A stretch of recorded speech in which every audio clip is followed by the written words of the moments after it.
Iran যুদ্ধ বন্ধে যখন মধ্যস্থতা করার চেষ্টা করছে তুরস্ক, তখন দেশটিতে ইসরায়েলি দূতাবাসে ভর দুপুরে দুঃসাহসিক হামলা চালিয়েছে ৩ জন বন্দুকধারী।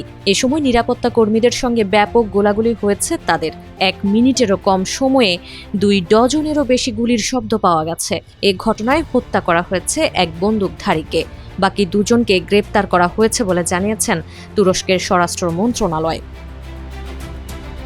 প্রাণ হারানো ওই বন্দুকধারীর নাম ইউনুস ইয়েস বলে এক বিবৃতিতে জানিয়েছে তুরস্কের স্বরাষ্ট্র মন্ত্রণালয়। আহত অপর ২ বন্দুকধারী অনুসি এবং এনএসসি সম্পর্কে ২ ভাই।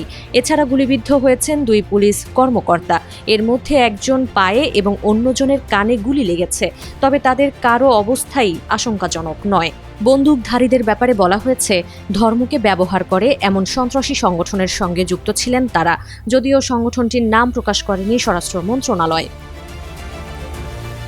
গুলি চালানোর ঘটনা তদন্ত শুরু করেছে ইসরায়েলি পররাষ্ট্র মন্ত্রণালয়। যদিও এ ঘটনার সময় দূতাবাসে কোনো কর্মী ছিল না বলে জানিয়েছে তারা। ঘটনার একজন প্রত্যক্ষদর্শী জানিয়েছে, তিনি তার সহকর্মীর সঙ্গে ধূমপান করছিলেন।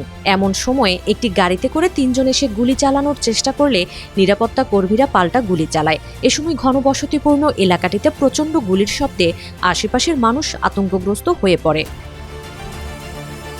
যুক্তরাষ্ট্রের সঙ্গে জোট বেঁধে গত ২৮ ফেব্রুয়ারি থেকে ইরানে হামলা চালাচ্ছে ইসরায়েল।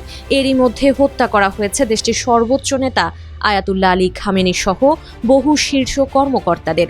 এরপর থেকেই ইসরায়েলে পাল্টা হামলা চালাচ্ছে ইরান ও এর সহযোগী সংগঠনগুলো। তুরস্কে অবস্থিত ইসরায়েলি দূতাবাসে বন্দুকধারীদের হামলা তারই অংশ কিনা তা নিয়ে শুরু হয়েছে নতুন জল্পনা।